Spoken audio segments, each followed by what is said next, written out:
poquito todavía. ¿No? Ahí estamos. Bueno, buenísimo. Bueno, entonces chicos, les voy a dar tegumentario, que sería el anteúltimo tema, y la profe endocrino.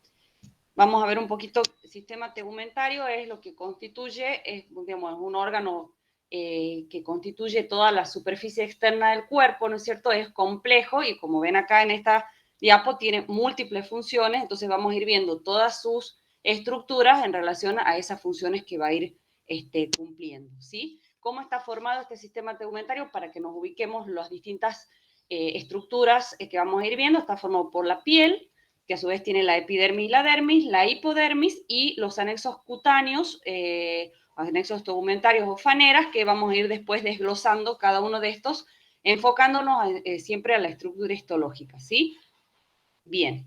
Entonces vamos a empezar con la estructura de la epidermis, dermis e hipodermis. Esta es una capa, digamos, compleja formada desde la superficie del cuerpo hacia adentro por la epidermis, luego la dermis y más profundamente la hipodermis, que es este tejido que está formado por una gran cantidad de tejido adiposo y que puede estar organizado en lobulillos separados, como ven acá, por algunos tabiques de tejido conectivo.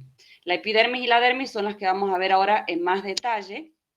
Primero vamos a ver la epidermis. La epidermis es un epitelio estratificado plano queratinizado. Ustedes ya vieron, cuando vieron los distintos tipos de epitelios, sus características, pero ahora vamos a ir viendo más en profundidad que este epitelio plano estratificado está formado o está constituido por distintos estratos, que pueden ser hasta 5, si estamos hablando de piel gruesa, porque hay un estrato que es el estrato lúcido que no lo vamos a encontrar en la piel fina. Entonces, desde la parte más basal hacia la superficie vamos a encontrar el estrato basal, el estrato espinoso, el granuloso, lo vamos viendo acá, ya lo vamos a ir viendo con mayor detalle y más aumento, el estrato lúcido, que es ese que les digo que solamente está en la piel gruesa, y el estrato córneo, que es este que es el más voluminoso. Vamos a ir viendo estrato por estrato, entonces. El primero que vamos a encontrar es el estrato basal, el que apoya sobre la lámina basal. Es este que vemos acá, está formado por una única capa de células. Esta única capa de células tiene a las células madre que se van a ir dividiendo y produciendo el tipo celular más característico, que está en más cantidad en la epidermis o que constituye la epidermis, que son los queratinocitos. ¿Sí? Estos queratinocitos recién formados van a estar acá en esta capa basal intercalados entre esas células madre y son células redondeadas, de aspecto cúbico en realidad, con sus núcleos redondos y grandes. Son células que tienen producción de filamentos de queratina, por lo cual tiene un retículo endoplasmático rugoso desarrollado. Tienen estos núcleos grandes, entonces tienen un citoplasma levemente basófilo y núcleos grandes. Cuando yo veo este estrato a bajo aumento, da un aspecto de basofilia. ¿Sí? Y en su interior, como les decía, tienen filamentos de queratina que los podemos ver en esta microfotografía, el microscopio electrónico de transición, que están marcados acá por el asterisco, y son células que, digamos, todos los queratinocitos en realidad de la epidermis tienen muchas uniones, célula-célula y célula, en este caso, como son las de la parte más basal. Y eso es lo que podemos ver acá. Estos son los hemidesmosomas que unen estas células basales a la lámina basal, que es la que está marcada por la flecha. Acá podemos ver, continuando con, digamos, hacia la superficie, vamos a encontrarnos con el estrato espinoso. Fíjense que este es el basal que veíamos recién, el espinoso es el que está por encima de este, y ya son varias capas celulares. ¿Qué es lo que caracteriza estas células? Fíjense, acá podemos verlo a más aumento. Son células con formas poliédricas que se caracterizan por emitir, miren, estas finas prolongaciones, acá las podemos ver también, que se observan en ese espacio intercelular, que tienen como forma de espina, y de ahí que estas células también se puedan, bueno, que el estrato se llama espinoso y que estas células se puedan nombrar como espinocitos. Y también es una característica de este estrato espinoso, pero ya la vamos a ver con más detalle en la próxima diapo, que esas desmosomas que decíamos que unen fuertemente a las células forman un engrosamiento leve en la parte de la membrana plasmática que se denominan, los van a encontrar en la bibliografía descritos como nodos de visorero. ¿Sí? Vamos a ver entonces ahora con un poquito más de detalle. Fíjense, acá tenemos microfotografías al óptico y al electrónico. acá fíjense que las flechas rojas nos están mostrando esas prolongaciones, esas espinas que hay entre las células, y yo lo que les quería mostrar, pero le voy a poner un poquito de zoom porque me quedó corta la diapo. Acá, ay, debería aparecer el zoom, no sé por qué no aparece, recién sí funcionaba, bueno, no importa, a ver, no, me está agrandando la diapo, no importa, a ver, vamos a volver a sacar el zoom. No sé por qué me está agrandando la diapositiva. Esperen, chicos. Yo lo que les quería mostrar, bueno, ahí después ya la bajamos, pero ahí sí se ve un poquito mejor. Fíjense ahí donde está la lupita, que esos engrosamientos son los nódulos de visorero que yo les decía recién, que se denominan así, pero no son otra cosa que los desmosomas que unen a las dos,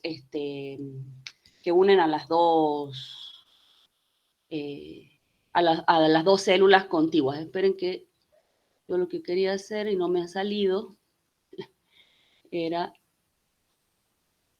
a ver,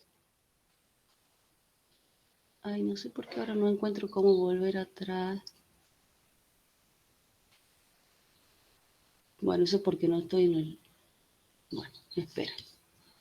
Bueno, igual acá con el aumento podemos ver, acá tenemos las microfotografías al electrónico y fíjense, esta zona menor aumento y a mayor aumento, ahí podemos ver esos nodos y esas espinas que se comunican a las dos células, y acá lo vemos a más aumento, y entonces vemos que son, ven, que son desmosomas que están uniendo esta célula con esta célula. Acá, esta es la ventanita que me estaba faltando. Perdón, chicos. Vamos a volver. Ahí está, ahora sí. Bien, entonces, fíjense que acá tenemos una última, ¿no es cierto?, a mayor aumento, donde podemos ver que todas esas estructuras que vemos al óptico, que son las espinas y los nódulos de visorero, no son otra cosa que desmosomas que están uniendo a las células. Vamos a pasar ahora la manito y seguimos. Ahí está. Entonces, después de este estrato, que era el estrato espinoso, vamos a pasar al estrato granuloso. El estrato granuloso toma su nombre, ¿por qué? Porque, bueno, esta es una capa más pequeña, fíjense acá podemos ver, este es un esquema, este era el espinoso y acá el granuloso. El granuloso son 2 a 3 capas de células que ya se empiezan a aplanar. Es la última capa de células, perdón, donde las células todavía no perdieron los núcleos, son las células que le van a dar el nombre a este epitelio estratificado plano. ¿Por qué? Porque estas células ya son las que se aplanan y se llenan de unos gránulos que, fíjense acá, son gránulos de queratohialina que se empiezan a acumular en su citoplasma. ¿Qué otra característica tienen? Bueno, como les decía, estos núcleos son redondeados en las capas de más abajo, pero en las células más superficiales, esos núcleos condensan su cromatina y se empiezan a volver pignóticos. ¿Por qué? Porque esas células ya están destinadas a morir, ya no tienen, ya van a dejar de tener actividad metabólica y ya van a ver que en las sucesivas capas directamente ya son células que perdieron sus núcleos. ¿Sí? Vamos a ver ahora a más detalle al microscopio óptico y electrónico. Miren, como yo les decía, son 2 a 3 capas de células, lo que el ancho de que está marcando esta flecha de doble punta. ¿Sí? Fíjense que tienen en su interior tienen los gránulos de queratohialina, que son basófilos, por eso tienen este aspecto más violeta en comparación con las células del estrato espinoso. Y fíjense que si queremos ver el detalle al microscopio electrónico, lo que caracteriza estas células, fíjense, las flechas nos están mostrando estos gránulos de queratohialina. Además vemos los tonofilamentos, que son los filamentos de queratina, que están en todos los queratinocitos de todas las capas que venimos nombrando. Y una característica de estas células es la presencia de estos cuerpos, que se llaman cuerpos laminares, que ya los vamos a ver más en detalle, que son los que muestran las flechas, ven que tienen como laminitas adentro, que participan en la formación de lo que se denomina la barrera contra el agua, que es una barrera de protección contra el agua que tiene la piel. Y después podemos ver acá más en detalle la presencia de desmosomas, que siempre los vamos a tener hasta esta última capa, una unión muy fuerte, en realidad en todas las capas, una unión muy fuerte entre los distintos queratinocitos. Y después nos quedan los últimos dos estratos, que son el estrato lúcido y el córneo. El estrato lúcido, yo les decía que está presente solo en la piel gruesa, y es esta capita delgadita, bien eosinófila, que ustedes ven acá. Ese es el estrato lúcido, que es una transición entre el estrato granuloso y el estrato córneo. Y es una capa delgada. En este estrato ya se destruyen los núcleos y las organelas, es decir, que ya tenemos células anucleadas, digamos, ya es una capa de células muertas, y finalmente tenemos el estrato córneo, que fíjense que lo que yo les mostraba ya en las primeras diapositivas es un estrato que puede tener un espesor bastante importante, sobre todo en la piel gruesa.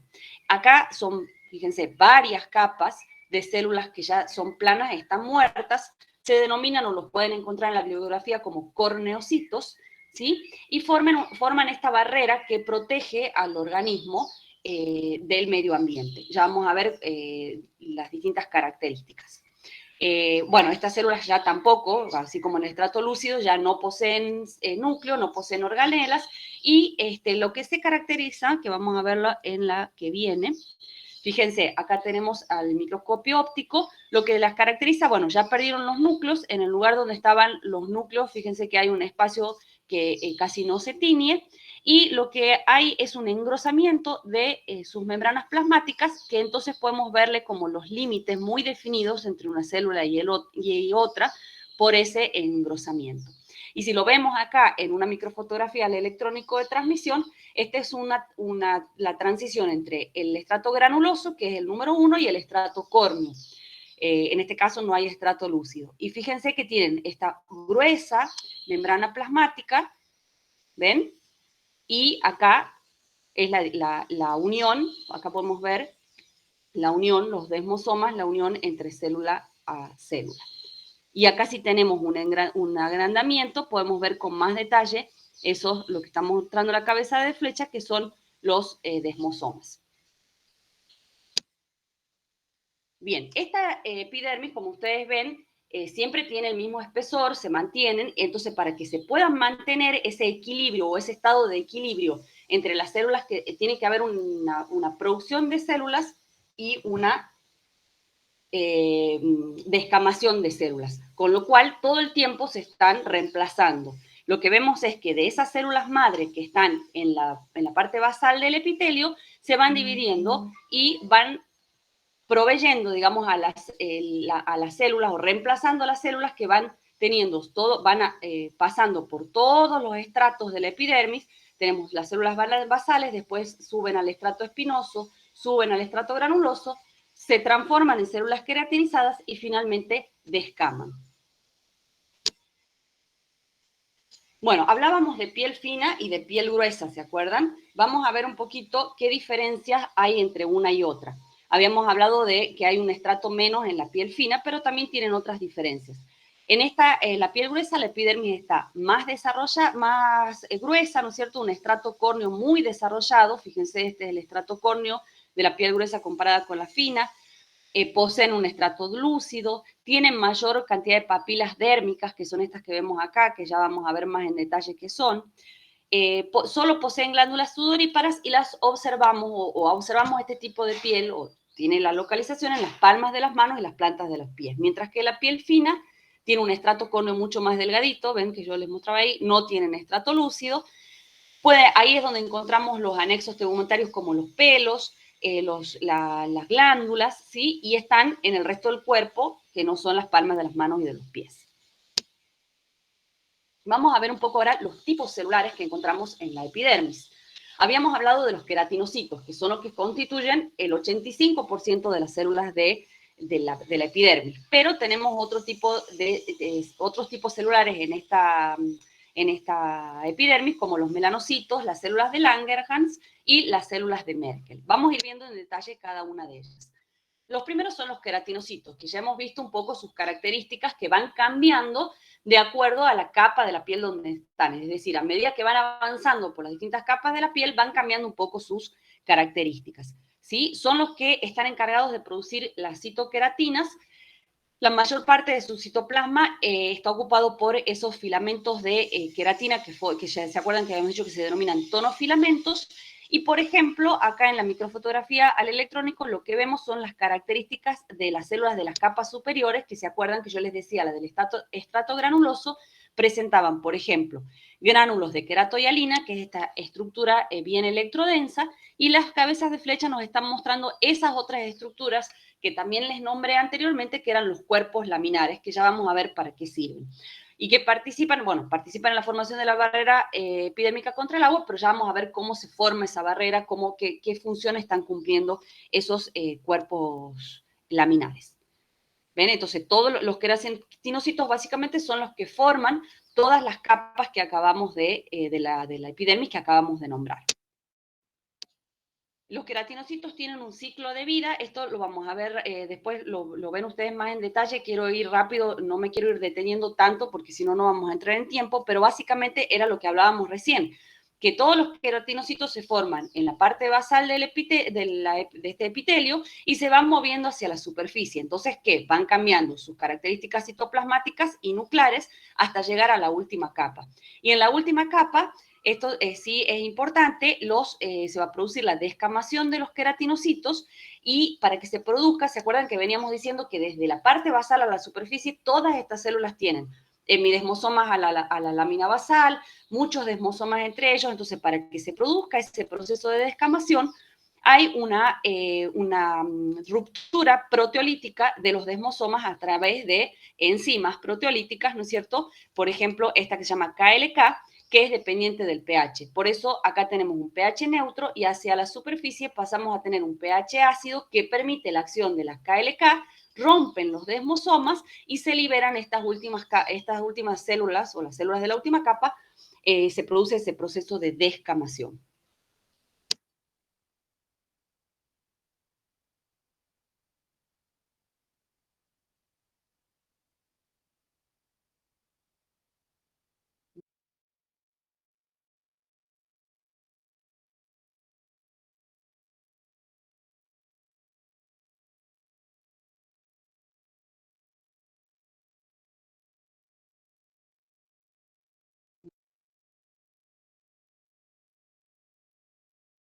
Bien.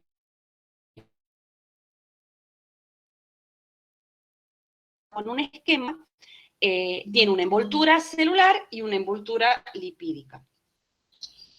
Celeste, sí, sí. Celeste, disculpa, te congelaste un rato, o sea, volvé por favor la diapo porque no se vio la anterior. ¿Esta no se vio? Sí, ahí explicaste la descamación, pero... Perfecto. Y acá estábamos, esta sí, o sea, esta No. hasta la descamación. Sí, hasta la ruptura por las KLK. Perfecto, bueno, entonces se rompen los desmosomas y se descaman. Y lo otro que nos quedaba por ver, aparte del ciclo de vida de los queratinocitos, era esta barrera epidérmica contra el agua, que lo que les decía es que es la responsable de mantener la homeostasis corporal. Y los que contribuyen a la formación de esa barrera epidérmica son los cuerpos laminares, que son esas estructuras que ya veníamos describiendo y que están formadas, son unas organelas limitadas por membrana que tienen en su interior lípidos, enzimas procesadoras de lípidos y proteasas. Estos lípidos son los que van a formar una parte de la barrera. Y lo que les decía es que la barrera epidérmica tiene una envoltura celular y una envoltura lipídica. La envoltura celular está formada por proteínas y está por dentro de la membrana plasmática. Y esta envoltura es lo que le da propiedades mecánicas de resistencia. Y la envoltura lipídica es la que está por fuera de la membrana plasmática, que está formada, como su nombre lo indica, por lípidos, esos lípidos que están dentro de los cuerpos laminares, como ceramidas, colesterol, y esta parte o esta envoltura lipídica es lo que les da la impermeabilidad. Ahora lo vamos a ver acá un poquito más en detalle. Fíjense, acá vemos las características ultraestructurales de esos cuerpos laminares. Acá vemos que se liberan por exocitosis, acá los estamos viendo en el interior, fíjense que tienen como laminillas en su interior, y qué es lo que permite formar la barrera. Estos cuerpos se unen a las células, esta sería la última capa, la capa de la granulosa, digamos, la de los gránulos de queratohialina, y el estrato granuloso, las células del estrato granuloso los cuerpos laminares se van a fusionar a su membrana, se van a liberar por exocitosis esos lípidos y se van a depositar en la parte externa de la membrana plasmática ya de las células del estrato córneo. Y por dentro se van a depositar proteínas formando la envoltura celular. Entonces, por fuera de la membrana plasmática de las células del estrato córneo tengo la envoltura lipídica por fuera y por dentro tengo la envoltura celular. Y esas dos envolturas son las que constituyen esa barrera epidérmica para el agua, digamos.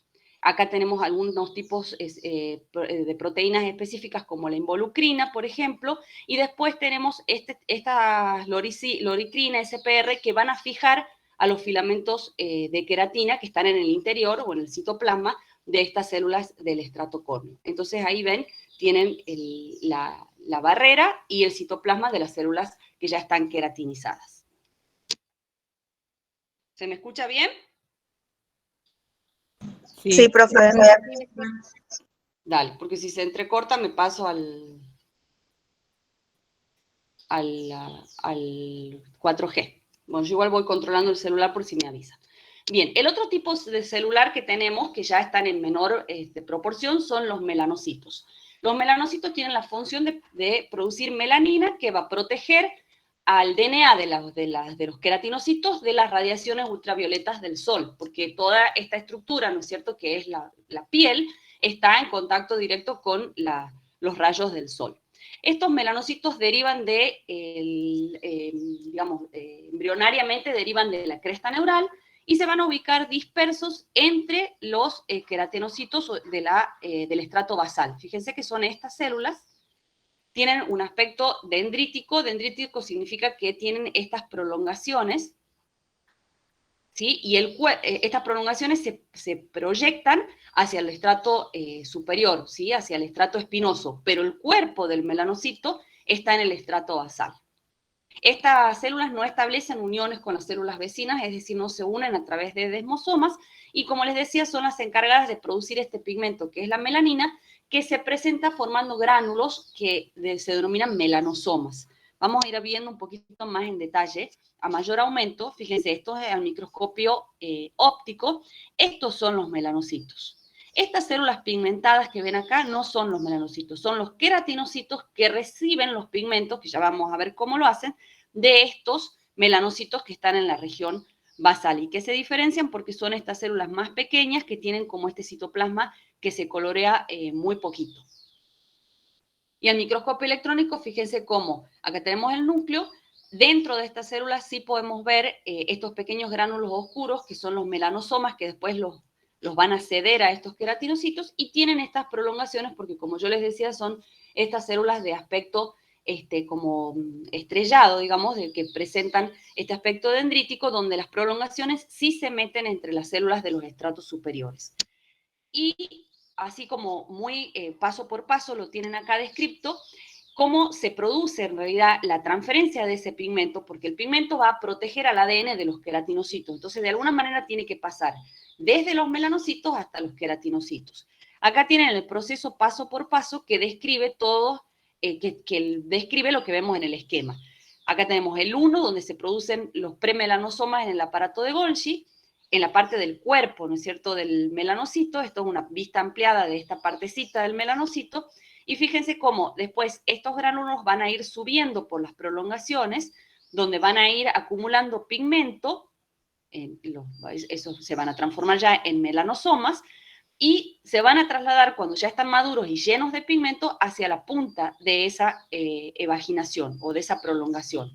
Esas prolongaciones, fíjense, cuando ya están llenas de los melanosomas, se van a invaginar dentro de un queratinocito. O sea, van a hacer protrusión dentro de un queratinocito y después el queratinocito va a fagocitar esa punta de la prolongación y de esta manera va a hacer que los melanosomas ingresen al citoplasma del queratinocito con un poco de citoplasma del melanocito.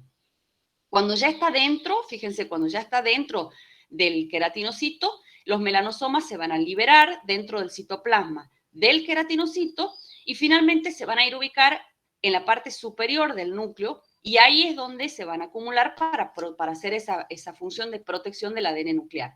Si acá los vemos, fíjense, esta es la dirección de incidencia de la luz, fíjense cómo todos esos melanosomas se disponen en la parte superior del núcleo donde va a venir, donde va a incidir la luz. Bien. Lo que es importante es que, ¿por qué se produce la diferenciación entre pieles claras y oscuras? Porque no es una cantidad de melanocitos lo que cambia, sino que todos tenemos la misma cantidad de melanocitos, pero los melanocitos de las pieles oscuras producen mayor cantidad de melanina, es decir, producen más pigmento. Entonces, fíjense, esto sería una piel clara, fíjense cómo acá tenemos una pequeña cantidad de pigmento en los queratinocitos, y acá tenemos una piel oscura donde tenemos mucha cantidad o mucha más cantidad de pigmento dentro de los queratinocitos. Eso es lo que da la diferencia entre pieles claras y oscuras.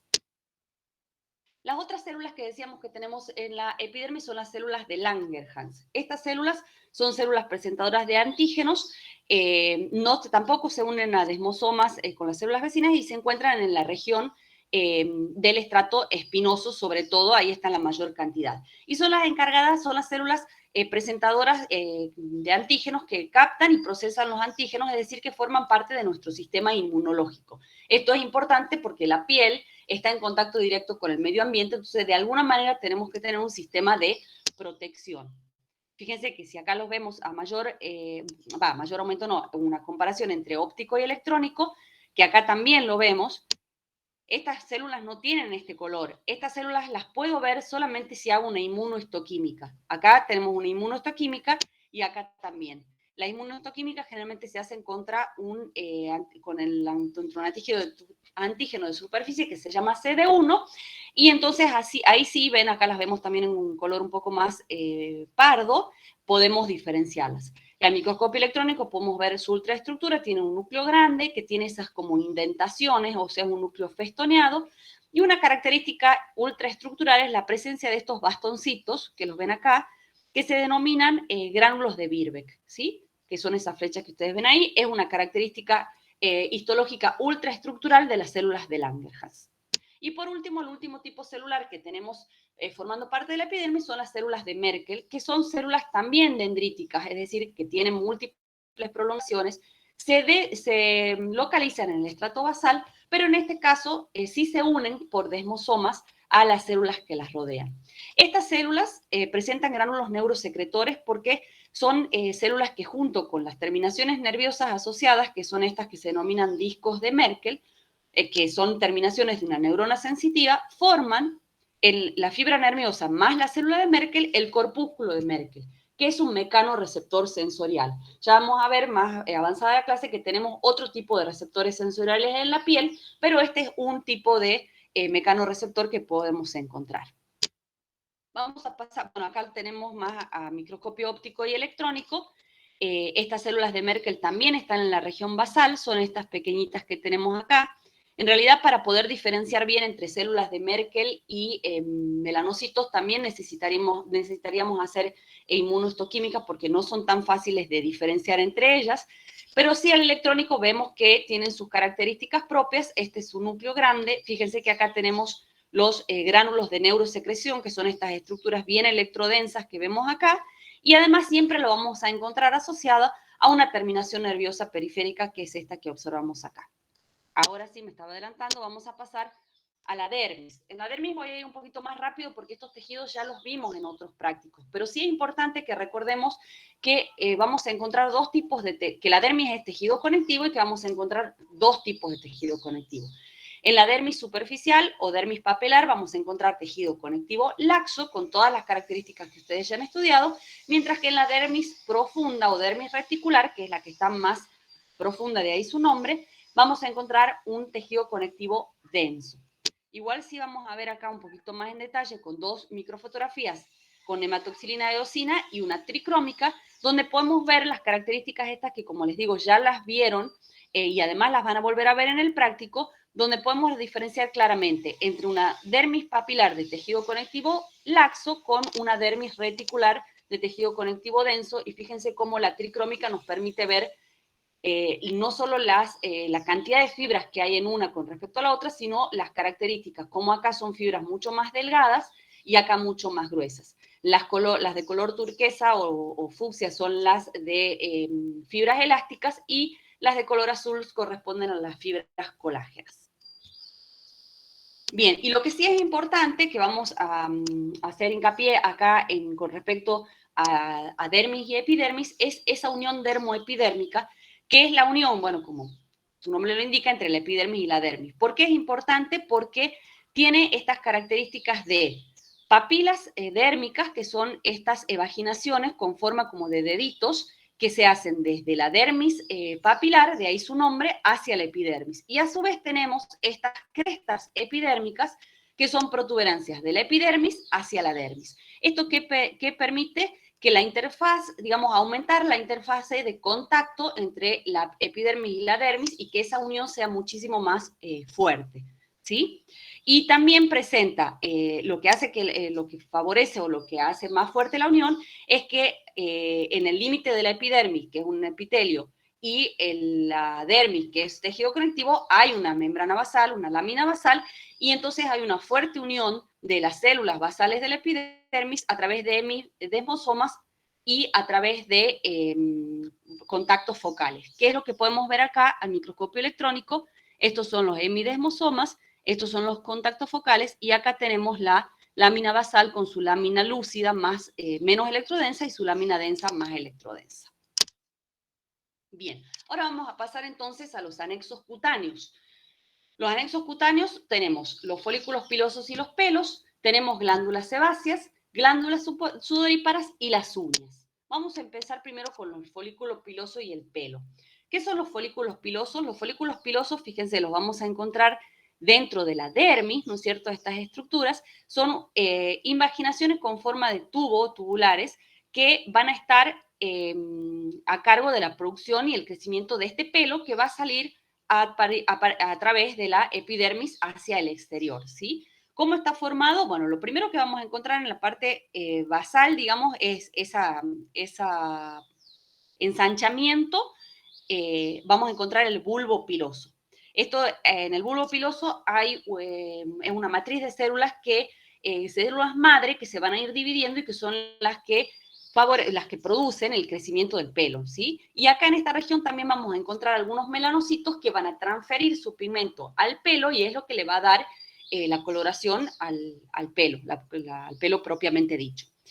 Dentro o englobado de ese bulbo piloso encontramos lo que se denomina la papila dérmica. Eso es tejido conectivo que tiene vasos sanguíneos, que es lo que ustedes ven acá.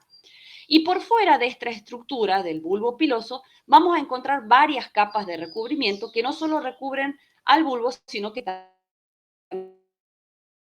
repelen de ese bulbo hacia la superficie. ¿Cuáles son estas capas? La primera, desde adentro hacia afuera, es la vaina radicular interna.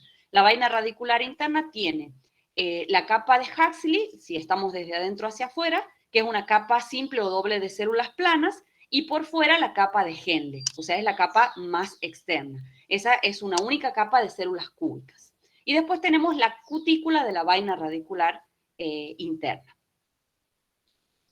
Y después tenemos por fuera la vaina radicular externa. Eso lo pueden ver un poco más acá en el esquema. Por fuera de la vaina radicular externa tenemos la membrana vítrea, que es una lámina basal gruesa, la lámina basal de todas estas células que son células epiteliales, y por fuera, que no la vemos en el esquema, tenemos una vaina dérmica o vaina fibrosa, que es el tejido conectivo que lo rodea. Yo sé que son muchos nombres, por eso les he puesto los esquemas para que ustedes los vayan siguiendo, porque, bueno, es una estructura que está formada por varias partes que tienen distintos nombres. Entonces tienen que verlo, a mí me parece que lo mejor es que lo vean en forma guiándose por los esquemas. Profe, Sí. ¿Cuál es la cutícula de la vaina radicular interna? Volvamos para atrás. Tenemos, los voy a mostrar en este porque es más fácil. Ya Sí. vamos a ver el pelo. El pelo tiene una corteza y una médula, ya lo vamos a ver en la próxima. ¿Sí? Después el pelo a su vez tiene una cutícula que se junta con la cutícula de la vaina radicular interna. Y después está la vaina radicular interna. No sé si lo ven ahí o quieren que le pongan más aumento, pero lo que está acá En violeta es la cutícula del pelo y de la vaina radicular externa, digamos. O sea, tenemos la cutícula del pelo y por fuera la cutícula de la vaina radicular interna. ¿Se entendió ahí? Sí. Bien. Entonces, si nos vamos al pelo, igual lo vamos a volver a ver acá en el pelo. Si nos vamos al pelo, les decía que tienen una médula y una corteza. Lo vamos a ver en este corte transversal porque es más fácil. Tienen una médula, que es lo que está en amarillo, y después tienen la corteza.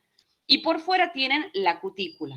El pelo está compuesto por queratinas muy duras. Por ejemplo, la médula es la parte central del pelo, y ahí tiene células muy queratinizadas, que son los que tienen la queratina blanda.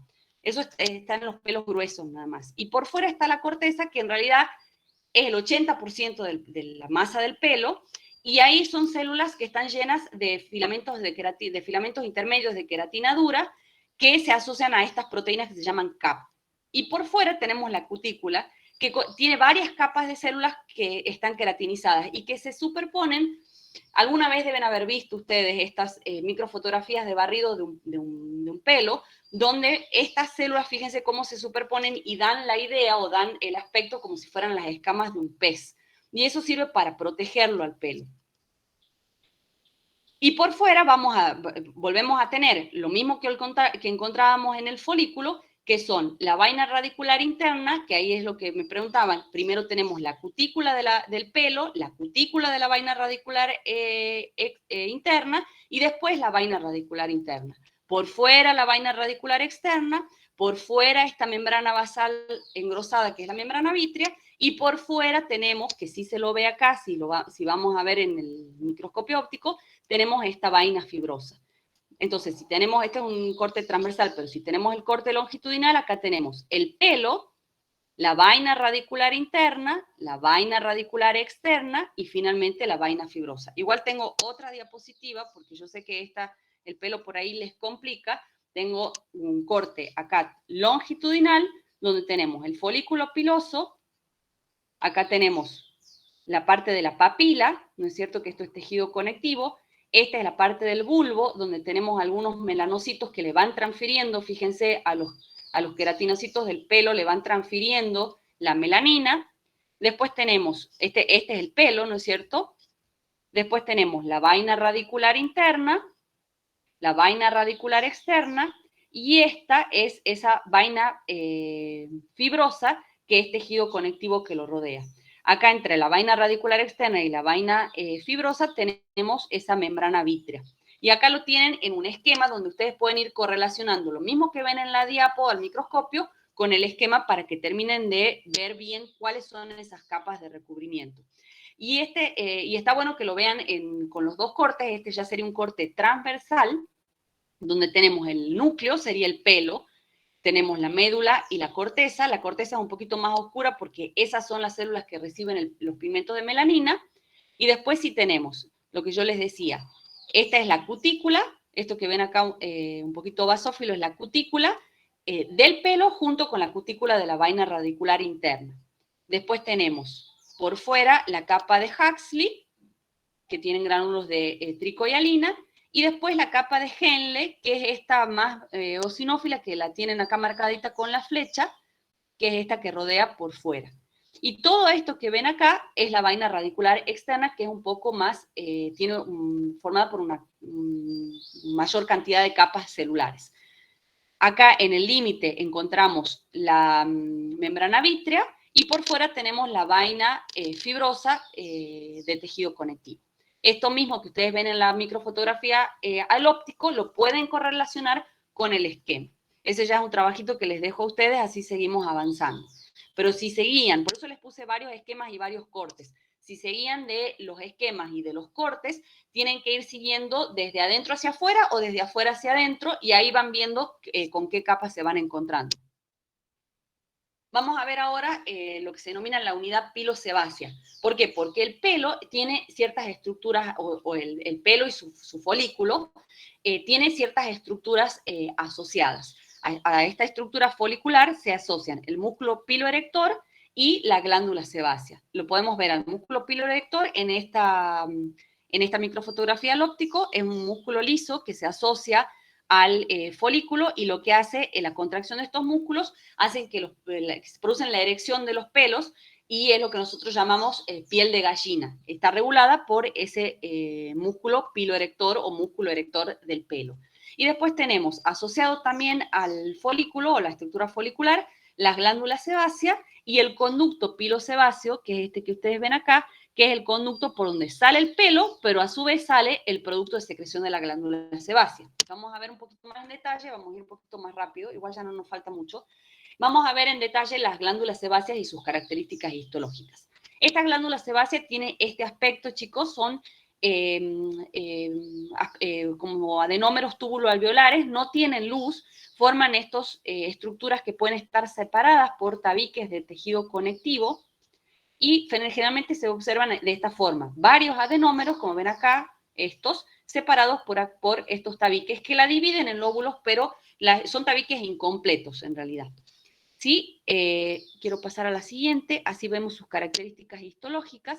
Fíjense, acá tenemos un poquito mayor aumento. Estas glándulas tienen en su superficie, tienen células basales, que pueden ser planas o pueden ir de planas a cúbicas. Estas células basales son células madres, son células de reserva que van a ir proveyendo a las células de la glándula. ¿Por qué? Ya vamos a ver por qué. Y apoyan sobre una lámina basal que es continua con la del folículo piloso, con la membrana del folículo piloso. Fíjense que estas células empiezan a llenarse de gotitas de lípidos, es lo que ven acá. Esta glándula tiene una secreción lipídica, entonces empiezan a sintetizar el producto de secreción, se llenan de retículo endoplasmático liso, las células se vuelven muy grandes y empiezan a verse con este aspecto espumoso. Fíjense, acá la tienen dibujaditas a las gotitas de lípido como para que las puedan ver, digamos, pero si no están dibujadas, igual vemos que tienen ese aspecto espumoso, donde estos núcleos pasan de ser redondeados a ser cada vez más pequeños y pignóticos, la cromatina se condensa y, bueno, estos adenómeros no tienen células mioepiteliales. ¿Qué es lo que pasa con las glándulas sebáceas? El producto de secreción se libera por secreción holocrina, es decir, que las células se destruyen cuando secretan la sustancia oleosa que se denomina sebo. Entonces, fíjense, desde las células basales, que son estas planas o cúbicas, empiezan a llenarse de lípidos, cada vez se hacen más grandes, tienen ese aspecto espumoso, lleno de gotitas, los núcleos se van volviendo cada vez más chiquititos y más pignóticos, hasta que finalmente, cerca ya de la desembocadura en el folículo piloso, ¿qué le pasa a las células? Los núcleos desaparecen, se desdibujan los contornos celulares, las células se rompen y liberan su contenido hacia el exterior. Vamos a ver ahora las glándulas sudoríparas, apócrinas y écrinas. ¿Se me escucha todavía? Sí, profe. Bueno, me alegro. Bien, el otro tipo de glándulas que tenemos en la piel son las glándulas sudoríparas, apócrinas y écrinas. Acá tienen un cuadrito comparativo entre unas y otras. Este les va a servir por cuando no se acuerden bien cuál era una, cuál era otra, vuelven al cuadrito comparativo y ahí tienen una descripción. Apócrinas son tubulares ramificadas con luces amplias. Estas son tubulares simples de luces muy estrechas. Fíjense, esta es la parte secretora de los acinos. Las apócrinas están asociadas, por eso les puse el esquema, asociadas al folículo piloso.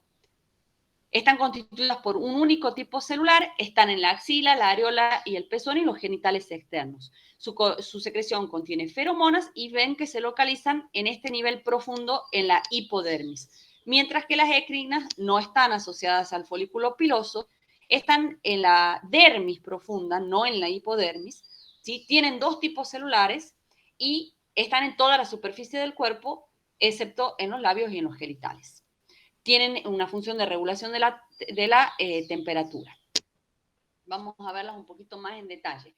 Las sudoríparas écrinas, como les decía, estos son los adenómeros, están formados por, su producto de secreción es el sudor y lo secretan mediante secreción por exocitosis. Eso es lo que ustedes conocían como secreción merocrina, que también se denomina écrina.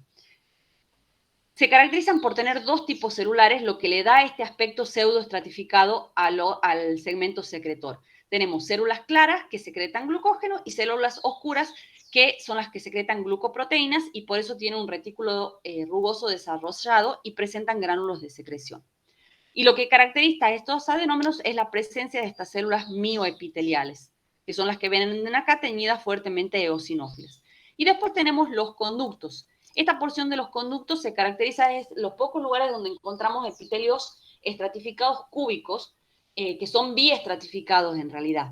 ¿Sí? Está un biestratificado cúbico, no tienen células mioepiteliales, y lo vamos a ver más en esta microfotografía al óptico. Fíjense, acá se ve mejor esta biestratificación, y lo que la diferencia de las células de los acinos, de la parte secretora, de los acinos secretores, es que estas células son mucho más eosinófilas.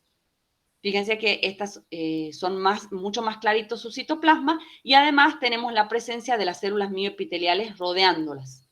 Y tiene ese aspecto, como yo les decía, de pseudoestratificación. Acá sí vemos al microscopio electrónico, podemos ver un poquito más en detalle.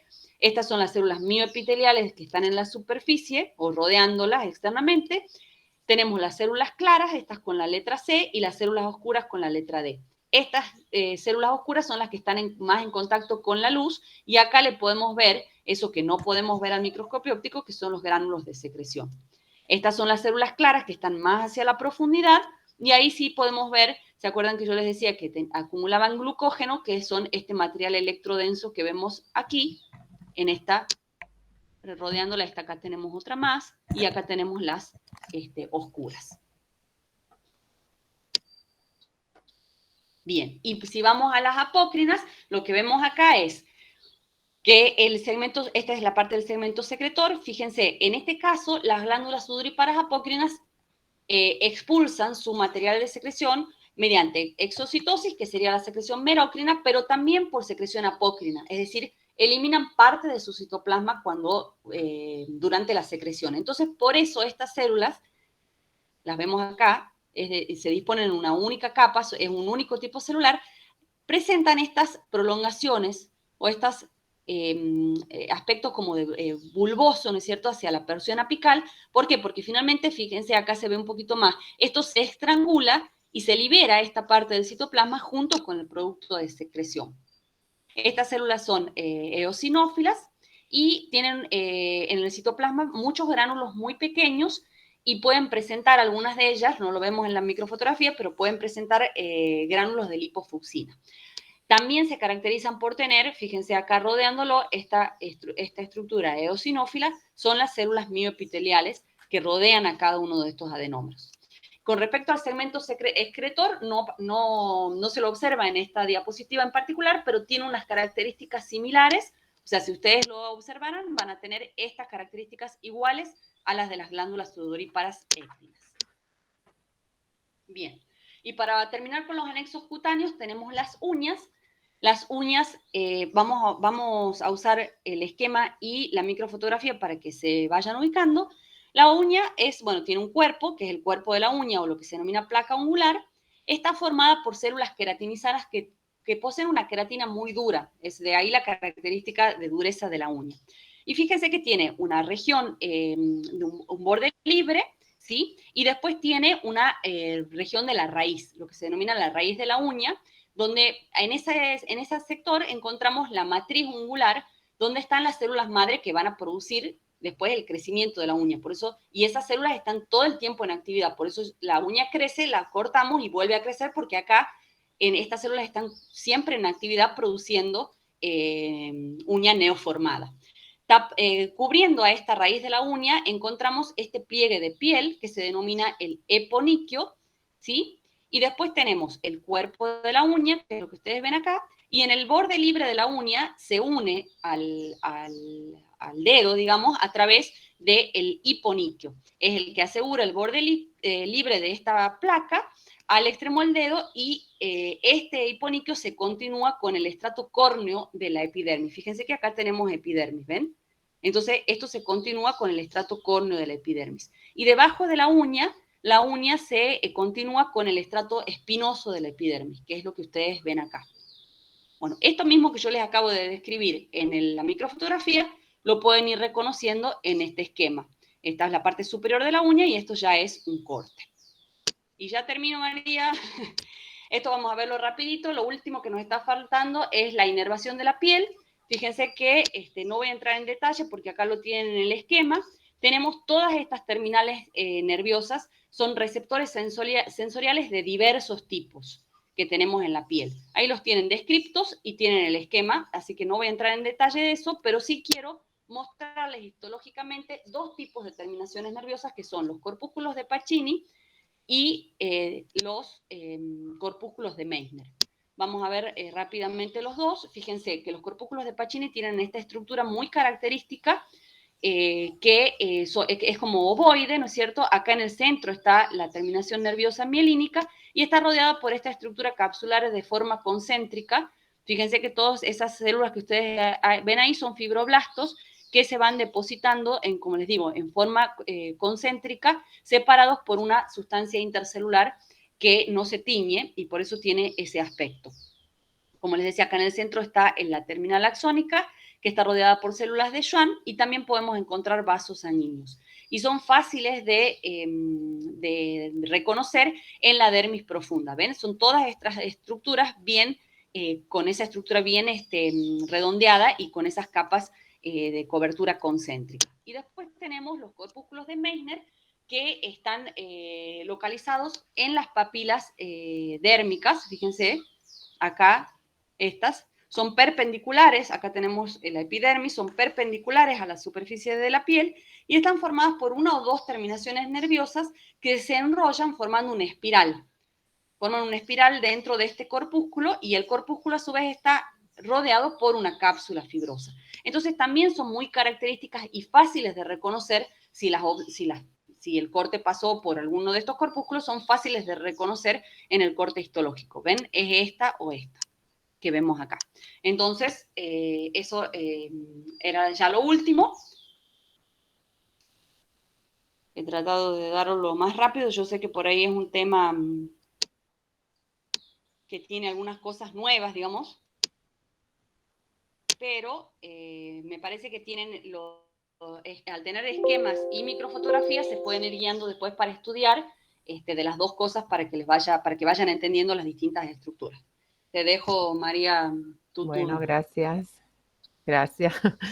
Vamos a ver.